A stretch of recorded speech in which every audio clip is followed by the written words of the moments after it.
ఇప్పుడు మీరు చూడబోయే ఈ ప్రాపర్టీ విజయవాడ నుండి బందర్ వెళ్ళేటప్పుడు కంకిపాడు ఫ్లైఓవర్ దాటక ఎక్కకుండానే లెఫ్ట్ సైడ్లో ఉన్న చైతన్య కాలేజీకి ఆపోజిట్లో ఉంటుందండి. ఇది లేఅవుట్ వెంచర్లోని ప్లాట్ అండి. ఇది మీకు తూర్పు బైపాస్ రోడ్డు మీకు ఇక్కడే శాంక్షన్ అయిందండి. ఈ ఫైనల్ ప్లాన్ కూడా వచ్చేసిందండి. తూర్పు బైపాస్ది కాలేజీకి ఎదురుగా మీకు ఈస్ట్ బేస్ ఫ్లాట్ 604 గజాలు ఉందండి. 40 అడుగులు రోడ్లు కలిగిన ఫ్లాటు.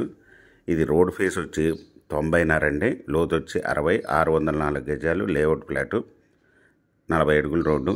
మీకు బ్యాంక్ లోన్ కూడా అవైలబుల్ అండి. ఇది మంచి అపార్ట్మెంట్ కన్స్ట్రక్షన్కి ఉపయోగపడుతుంది. హైవే నుండి కిలోమీటర్ దూరంలో ఉంటుందండి. మీకు ఈ ఓనర్ గారు వచ్చి 1 స్క్వేర్ యార్డ్ వచ్చి 17,000 రూపాయలు చెప్తున్నారండి. స్మాల్ నెగిసిబుల్. మీకు ఈ ప్రాపర్టీ వివరాలు డిస్క్రిప్షన్లో ఇవ్వడమైంది. అది చూసి మీకు నచ్చినట్టయితే స్క్రీన్ మీద ఉన్న ఫోన్ నెంబర్కి కాల్ చేయగలరు. మీకు ఈ ప్రాపర్టీ నచ్చినట్టయితే సబ్స్క్రైబ్ చేసుకోండి, లైక్ చేయండి, షేర్ చేయండి, కామెంట్ చేయండి.